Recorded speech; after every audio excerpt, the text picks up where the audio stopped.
Hey guys, and welcome back to our channel TechTube.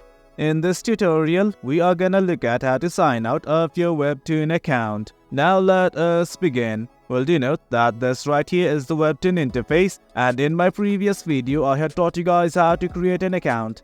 Now let's simply look at how to sign out. Well, the process is quite easy. At the bottom right, you can see a button like this called as More right next to My. Click on it, and guys, this is it. From here, all you guys need to do is focus on this button called as Settings. Right here, as you can see, there is a Settings button right next to Search. Click on it, and this is it, guys. If you simply scroll down, you might not see the Logout button.